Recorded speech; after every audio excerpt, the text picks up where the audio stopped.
Alors, mon expérience professionnelle, ça fait bientôt 30 ans que j'interviens dans le domaine de l'ingénierie, de la formation professionnelle et de la qualification de main-d'œuvre, dont les 9 dernières années ici au Maroc.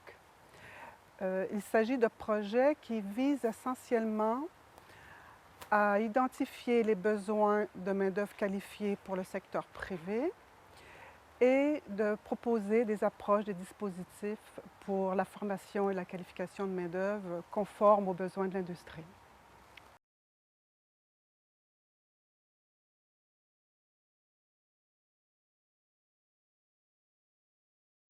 Alors, dans le cadre du programme Compétitivité économique du Maroc, on a mis de l'avant un projet pilote vraiment innovateur qui consiste à mettre en place dans les entreprises participantes une approche de compagnonnage en situation de travail. Alors, c'est quoi le compagnonnage? C'est tout simplement ce qu'on pourrait appeler le training on the job, mais de façon structurée, de façon planifiée pour pouvoir optimiser les ressources mises à contribution.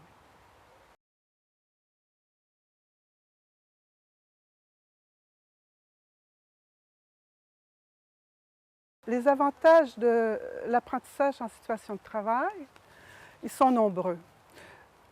Basé sur le principe que j'ai un employé senior qui maîtrise les compétences à un poste donné, il s'agit tout simplement de l'outiller pour qu'il puisse transférer ses compétences à une nouvelle recrue.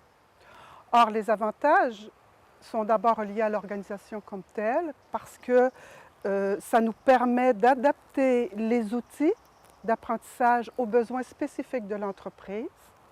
Ça nous permet d'adapter aux politiques et aux gestions de qualité de l'organisation. Et également, les apprentissages sont contextualisés, c'est-à-dire que cette nouvelle recrue apprend en situation de travail, coachée par un senior. Donc, elle est déjà en situation de travail. Aussitôt qu'il y a des nouvelles compétences qu'il acquiert, c'est immédiatement réinvesti dans la chaîne de production. Donc, ça, c'est des avantages qui sont importants.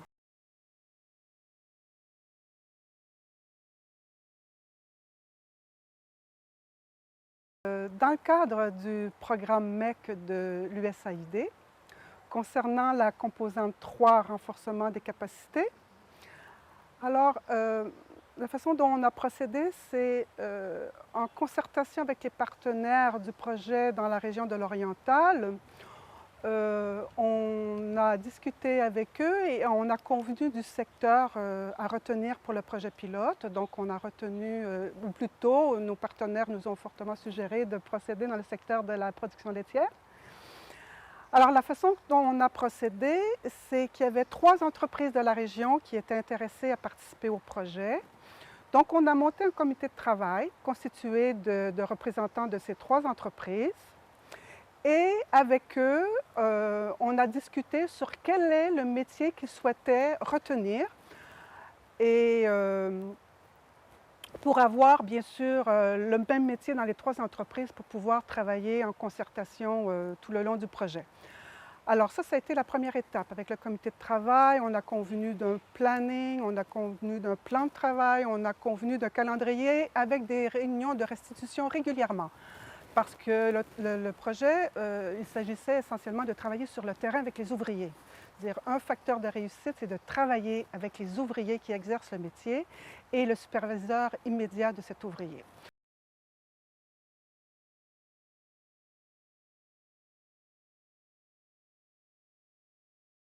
Les résultats obtenus ont été au-delà de ce qu'on avait prévu.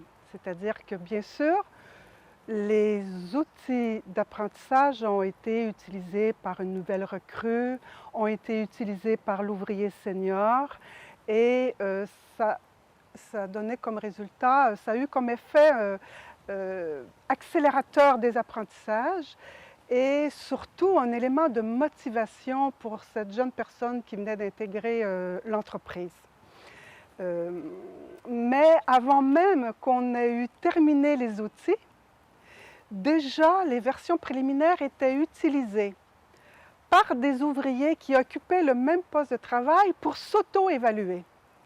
comme pour déjà enclencher un processus d'amélioration de leur performance. Ça nous a été noté par des dirigeants d'entreprise qui étaient très satisfaits.